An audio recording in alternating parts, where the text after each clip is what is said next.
The Elevator, Episode 1. The Call. The city had fallen into a restless slumber, wrapped in the heavy embrace of a late autumn storm. Rain lashed against the windows, tracing erratic, glistening patterns on the glass, while the wind howled through the empty streets, carrying the distant wail of a siren.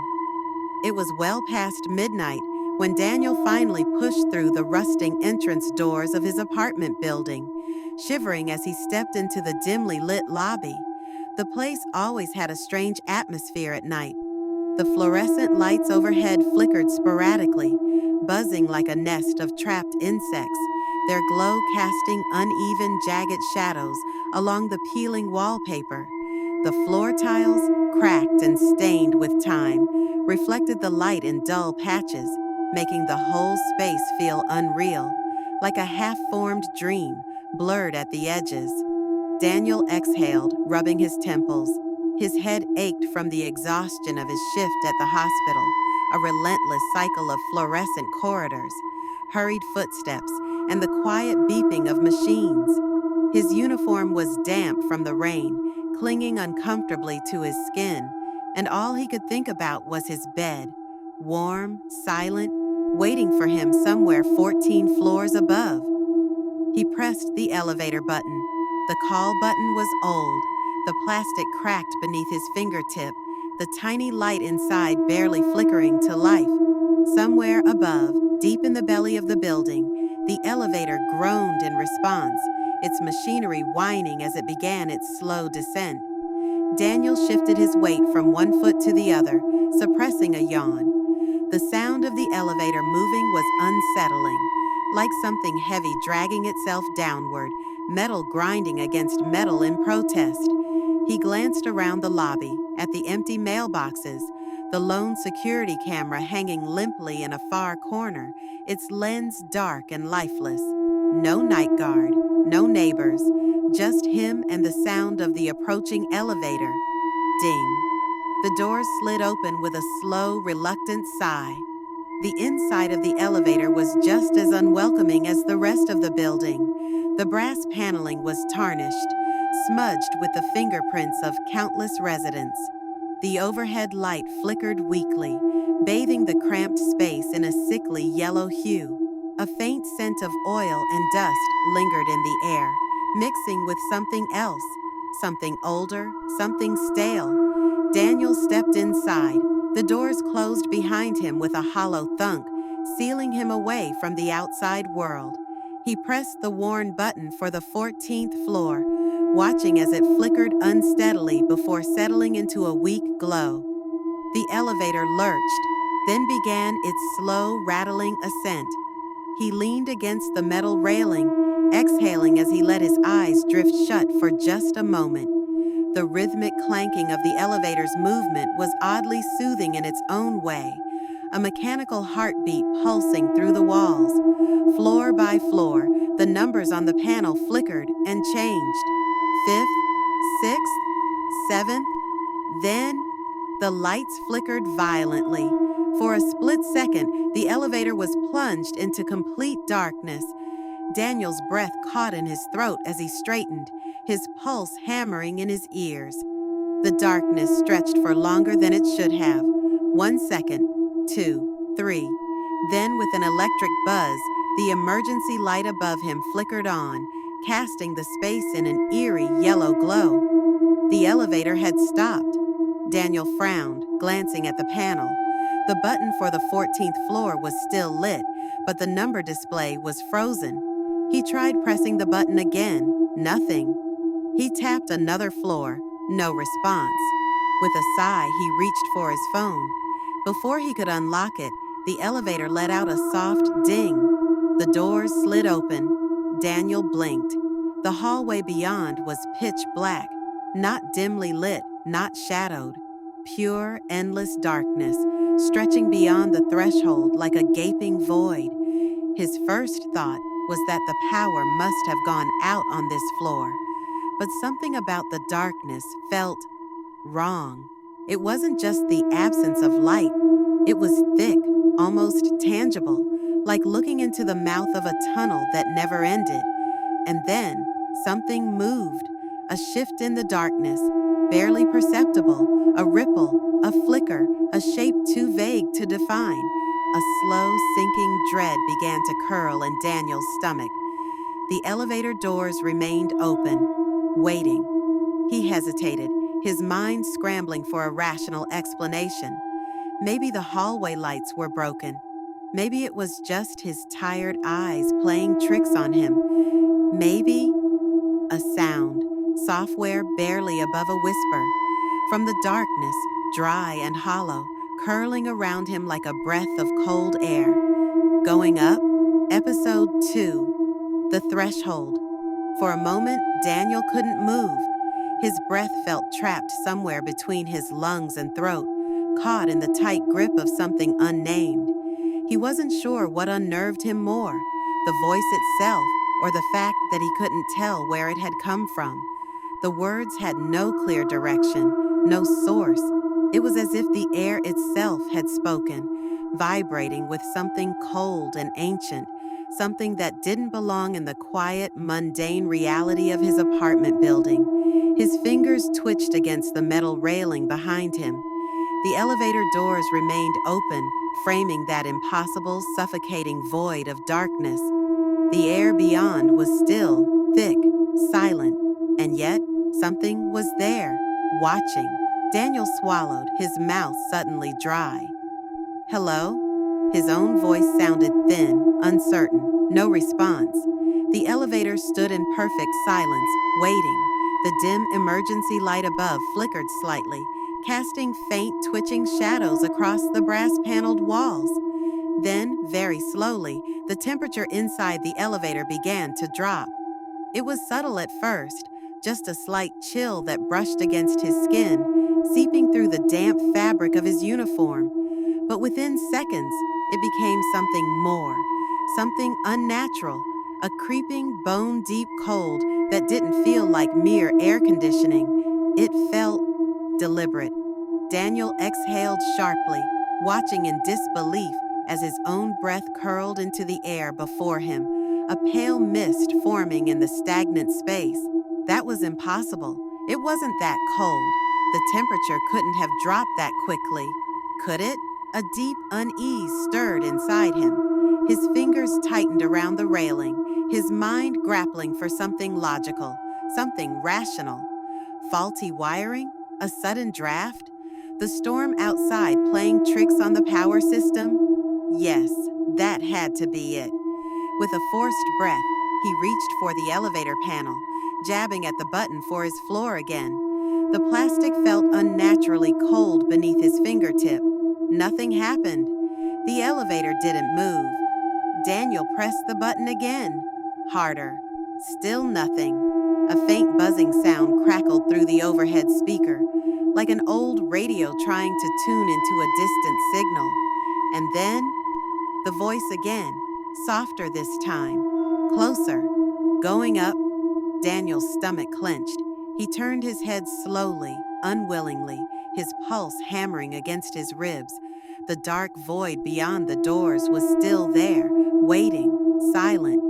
It felt closer now, as if it had edged forward without moving, pressing up against the very threshold of the elevator.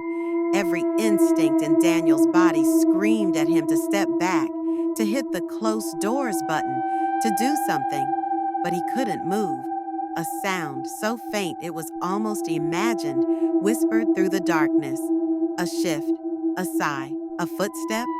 Daniel's breath came shallow and fast, and then, just at the edge of his vision, a shape. No, not a shape. A presence. It wasn't clearly visible, not yet, but something was there, something just beyond the reach of the flickering emergency light. A deep, unshakable dread took root in Daniel's chest. The doors were still open, still waiting for him to step forward, waiting for him to decide. Daniel clenched his jaw, his fingers curling into fists. Number. This was stupid. He was exhausted, his mind playing tricks on him. Maybe the power had shorted out. Maybe the elevator's old wiring had triggered some bizarre malfunction. Maybe there was nothing in the dark at all, just an empty hallway hidden by shadows. He just had to get out, walk to the stairwell, find another way up. Daniel inhaled sharply, bracing himself. Then, moving quickly, before he could think too much about it, he took a step forward, and the elevator doors slammed shut. The sound was deafening, echoing off the walls like the crack of a gunshot. Daniel stumbled backward, his heart leaping into his throat. His pulse roared in his ears as his fingers scrambled against the brass paneling, his breath coming in sharp, panicked bursts. The light above flickered violently. The buzzing from the overhead speaker grew louder, distorting, warping, and then the elevator began to move, not up, down. Daniel stared at the panel, disoriented. The number display flickered, jittering wildly, the digits shifting too quickly to read. The buttons no longer responded. The floor beneath his feet trembled slightly, as if something massive was stirring beneath it. His breath hitched. This wasn't right. This wasn't possible. A low, distant sound echoed through the walls. A hum. No. A voice, whispering. Daniel pressed himself against the elevator wall, his body rigid, his skin crawling with the sensation that something was just behind him. The number display flickered erratically, then stopped. One single digit remained, glowing a deep, unnatural red. -1. Daniel's stomach dropped. That floor didn't exist. The elevator let out a long, shuddering groan, and then the doors began to open. Slowly, too slowly, as if something on the other side was pulling them apart, inch by inch. The darkness beyond was deeper than before, thicker. It wasn't empty. Something was waiting, and this time it was stepping forward. Episode 3. The Descent. The doors groaned as they peeled apart, dragging open at an agonizingly slow pace. Metal scraped against metal, the sound reverberating through the confined space like a rusted blade drawn across bone. Daniel pressed himself against the back wall, every muscle in his body coiled with tension, his breath coming in short, uneven bursts. His eyes were locked on the widening gap, his mind screaming at him to move, to close his eyes, to not look. But he looked, and the darkness looked back. It wasn't just an absence of light anymore. It was shifting, breathing. Something was inside it. No, not inside. It was the darkness. A shape was forming at the threshold, unfurling itself with a slow, deliberate movement, like something stretching after a long slumber. It was tall, far too tall to fit inside the elevator. Limbs that weren't quite limbs, elongated and wrong, emerged from the void, their edges smudged and flickering as if reality itself struggled to define them. And then a face, number, not a face, a suggestion of one, the mere impression of features, shifting and unstable, as if someone had tried to sculpt a human expression from shadows and smoke, but had failed to make it hold. It had no eyes, but Daniel knew it was watching him. The air inside the elevator turned heavy, pressing against his chest, squeezing the breath from his lungs. The temperature dropped further, ice threading through his veins. A sound curled out from the thing's undefined mouth, a whisper layered with something wet and crawling, something that didn't belong in the world he knew. Going down? Daniel's pulse slammed against his ribs. His body screamed at him to run, but there was nowhere to go. The elevator was still descending, the panel flickering erratically, the numbers warping into symbols he didn't recognize. His mind reeled, struggling to process, to make sense, to understand. The thing stepped forward, and the world around him twitched. For a fraction of a second, everything fractured. The brass walls of the elevator blinked into something else, something organic, slick and pulsing, like the inside of a throat. The floor beneath his feet was no longer metal, but something soft, shifting, as if 1,000 unseen fingers writhed just beneath its surface. A sound filled his ears, a deep, guttural breathing, close, too close, all around him. Then, the light above exploded. Glass and sparks rained down, and the darkness swallowed everything whole. Daniel staggered, disoriented, his heartbeat a frantic drumbeat in his skull. He reached out blindly, his fingers grasping at empty air. And then something touched him. A hand, not human, cold, thin, the texture all wrong, like damp paper stretched over brittle twigs. It wrapped around his wrist and pulled. Daniel screamed.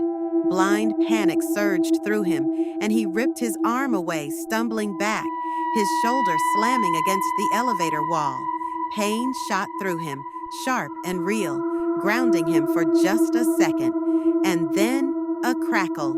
The emergency light flickered back to life.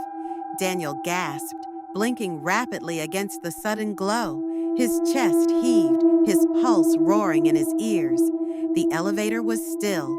The doors were closed. The thing was gone, but something was different.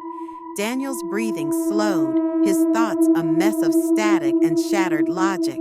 The number display above the doors still glowed. Not -1 anymore. Not any number at all. Just a single word. Basement. Daniel's stomach twisted. There was no basement. Not in this building. Not in any building he knew.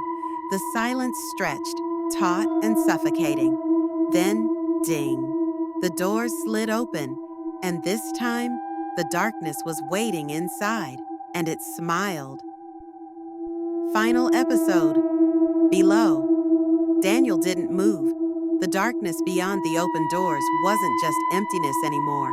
It had depth, shape, a presence that stretched far beyond what his eyes could perceive.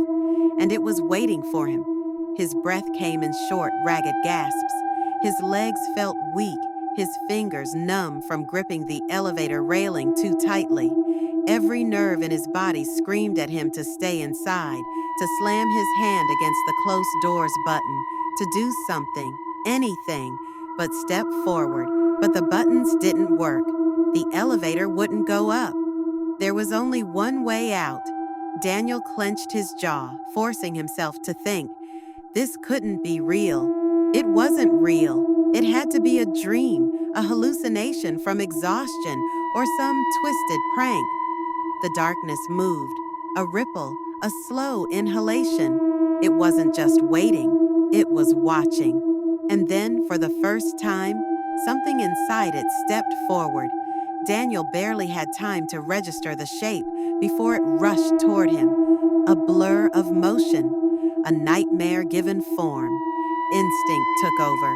He lunged backward, slamming his hand against the panel, hitting every button in blind desperation. His pulse roared in his ears as the elevator shuddered violently, the emergency light flickering like a dying star. The thing reached for him, and then the doors slammed shut. A deafening clang echoed through the metal walls.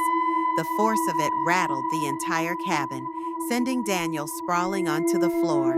His chest heaved as he stared at the doors, expecting them to burst open again, expecting it to come through, to drag him into the abyss. Silence, only the sound of his own ragged breathing.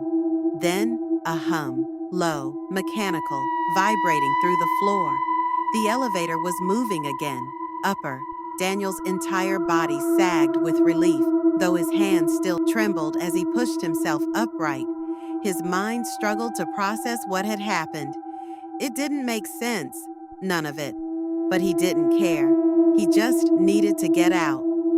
The number panel flickered back to life. The display crawled past numbers that finally made sense. B1, 1, 2. Daniel clenched his fists, forcing himself to breathe, to focus. Just a few more floors, just a little longer, and then he'd run. Get out of this building, never step into this elevator again. Ding. The elevator stopped. Daniel's stomach twisted as the doors slid open.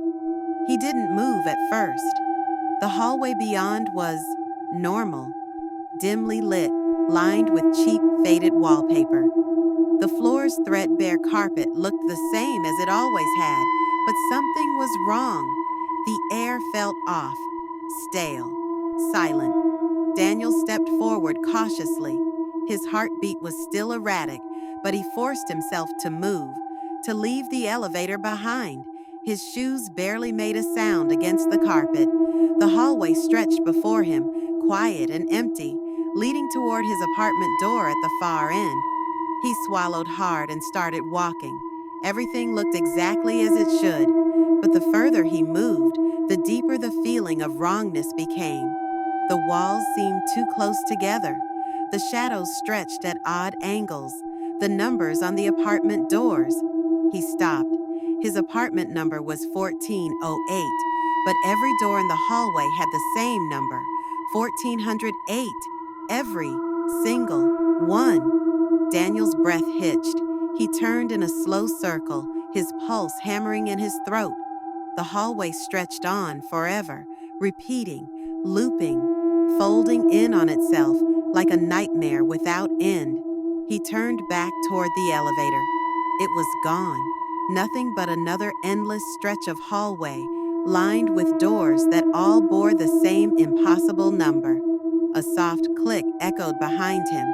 One of the doors creaked open. Darkness waited beyond. And then, that voice, low, whispering, smiling. Going up? The end.